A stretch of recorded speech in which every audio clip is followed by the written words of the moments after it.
And I think the best way to explain it to all of you is to simply read the reports and emails that I sent while it was going on. And I know this might be tough and I might get choked up, so just forgive me. If it sounds like I'm reading a script, that's exactly what I'm doing. I'm just going to read the reports. So basically what this is, it's going to be a timeline. And it should help you understand what we were feeling at the time, what we was going through. Well, anyway, the last week of March, we took Titus to the doctor because he had been congested. And the doctor put him on antibiotics for 7 days. And after he took his last dose, the very next morning, he woke up at 4:30 a.m. with a high fever. We also noticed that his soft spot was bulging. And I know this not to be normal. And by the way, if you hear the rain, it's raining hard on our tin roof. So again, forgive me. Well, we gave Titus medicine for fever and we watched him closely all that day, and we decided to take him to a pediatric doctor the very next morning. April the 5th. We got to the doctor's office 1.5 hours before he arrived. We wanted to make sure we were the first ones in line. The doctor agreed that the soft spot was bulging and that this was not normal, that he needed to be checked into a hospital in Cebu City to see a neurologist. So we caught a bus, it was raining, and we took him to UC Medical where I was admitted back in October 2015 with dengue. They sent us to Chonghu Hospital because they were the only hospital that has an infant neurologist, and they said that's what Titus needed in his case. So it's now 7 p.m. It took them several attempts to get an IV into his little hand, and that alone broke my heart. After a little while, they took blood for tests, and they also took an x-ray of his lungs. The x-ray showed his pneumonia. We didn't know he had pneumonia, but it showed that he had pneumonia. The blood test did show that there was infection somewhere. So the doctor scheduled him to have a spinal tap, which is the only sure way to test for meningitis.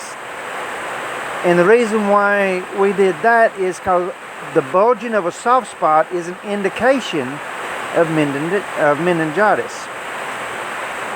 April the 6th, 2017. The doctor had scheduled Titus to have a cranial ultrasound. Now, this is to check to see if the brain's swelling or if there's infection. And this can only be done with infants, the doctor said, because the soft spot is an opening to the brain. The cranial ultrasound was performed, by our luck, I guess you can say, with brand new equipment. And as a matter of fact, Titus was the very first one to have this equipment used on. The procedure did not show any swelling of the brain, but it did show early stages of possible infection starting. So now the spinal tap is complete. Titus has to lay on his back for 2 hours. April the 7th, 11:30 a.m. It's the day after the tap. He's comfortable, but he's not as responsive as normal. It's almost as if he doesn't remember anything. He doesn't seem to remember me. He doesn't even smile. Hopefully it's just due to the procedure that he had the day before. Now that was 11:30 a.m. Now at 6:46 p.m. Titus is better. He's smiling. He's even playing a little, and he feels a little bit better. Next day, April 4th, 10:30 p.m. Titus broke out with a body rash. New blood test was ordered, which means he's got to be stuck again with a needle. A few hours later, the results of the last blood test came in. Besides him having meningitis and pneumonia, Titus is confirmed to have the mosquito-borne dengue virus. Now, all three conditions could be related somehow. His blood platelet count's 12, which is very, very low. The next 12 hours are critical. This is the stage that internal hemorrhaging and death can occur. For the people in the States, I sent them a link on dengue so they could read up on it and learn about it. To help them better understand what it's all about the hemorrhage and the characteristics of it.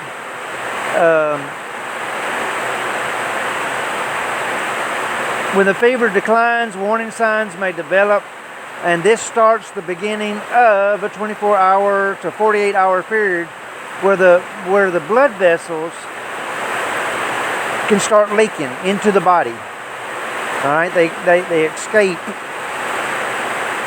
and they've got a lot of medical terms I'm not going to bother you with, but this can lead to failure of the circulatory system, shock, and even death. Now, not too long before this, in the village where I live, a little boy, 9 years old, special to us, very good, very smart, he came down with dengue and he died because of this very thing. So right now I'm extremely worried about Titus.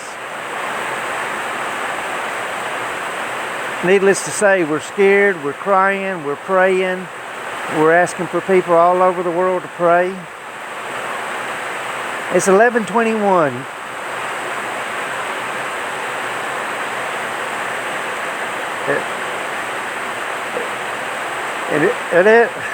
And as I'm reading this, I'm looking at the report and I'm looking at the pictures.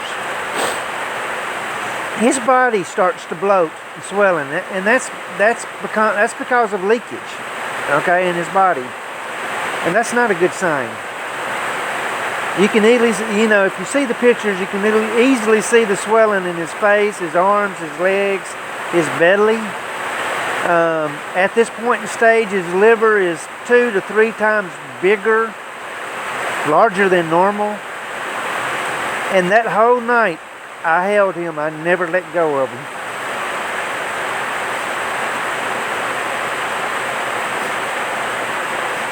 And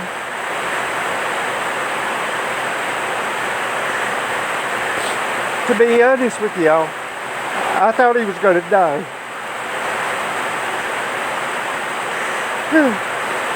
Sorry. April the 9th, 6:22 a.m. Alright. This now is about 7 hours since all the bloating and stuff. He was very unresponsive. He was so weak he couldn't even raise his head. But at 6:22 a.m. on April the 9th, he seemed to be doing a little bit better. His belly was 3 centimeters smaller. They poured more blood, and they found out that his blood count went from 12 down to 9.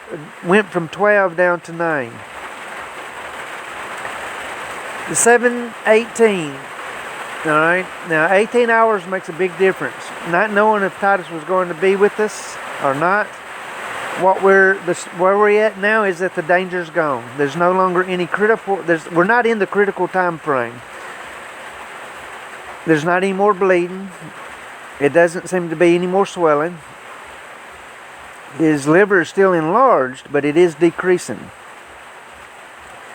And right now is when I truly understand when people say you need to celebrate life.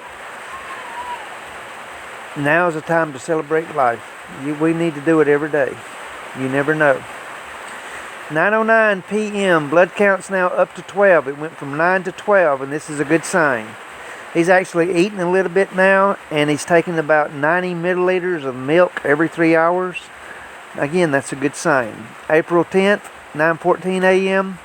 The blood platelets went from 12 to 25. All right. Now, this night is 7 days he's been on IV antibiotics. We was told that when his blood count hits 100, they will let him go home. 11:20 p.m. With dengue, you could possibly die one day and feel great the next. Titus feels much, much better. He's laughing, playing. He looks really good. The danger of internal bleeding is over. They even took his IV out, and we are happy. He's now on oral antibiotics for the meningitis and pneumonia. The pneumonia is much clearer now, and there's no longer any indications of meningitis. April the 11th, 12:41 a.m. I can't tell you how much my heart rejoices right now. I do not know if I want to cry, laugh, or both. His eyes alone, looking up at me with a big smile on his face, is absolutely wonderful. And at that time, I actually was crying. And I'll let y'all know that I believe he had what is called dengue meningitis. They say it's rare, but we don't believe it's really rare because most doctors don't test for it. The only way to test for it is when you pull that spinal tap fluid. And when they pulled his fluid, they didn't test for that. But every indication shows he had dengue meningitis. You know, we do work here. And we know that when you start doing good work, Satan throws a lot of things at you. And this is one of them things that I do not want to be thrown at me again. 6:37 p.m. Titus blood count went up to 66. It's okay because it's on the rise, but we was hoping for 100 because we wanted to go home. We were tired. We were absolutely worn out. At 9:43 p.m., there's a storm brewing out at the sea. There's a 65% chance that it will develop into a tropical depression. I'm thinking, oh my goodness, what else? But I didn't care at this point in time. My baby was alive. April 12th, 12:20 a.m. It's a little past midnight, and Titus was doing his best to wake me up. Rachel was in bed with him, and I was lying on the couch beside the bed. He was making noise and shaking stuff, and he got my attention. He wanted to let me know he was really hungry, and he was ready to eat. Now, this is 12:20 a.m. in the morning now. And he got my attention, and I got up and he drank 150 milliliters, which was the maximum amount he's ever drank before he got sick. So for me, this is a good morning. At 10:35 a.m., his blood count went up to 211. It's absolutely amazing. It's far above what anyone expected. The doctors, the nurses said they hardly ever see anyone's blood count jump that quickly. And right then and there, I'm thanking everyone for the prayers. I believe prayers work. And guess what? We got to go home. Thank y'all for listening to me. I'm sorry if I mispronounced words. I got choked up. But I thought y'all needed to know about this situation. I didn't really want to do it. Rachel told me I just needed to. It's part of our timeline. So thank y'all. God bless. This is the Philippines, a foreigner's way of life. Bye-bye. And wow, now the rain stops.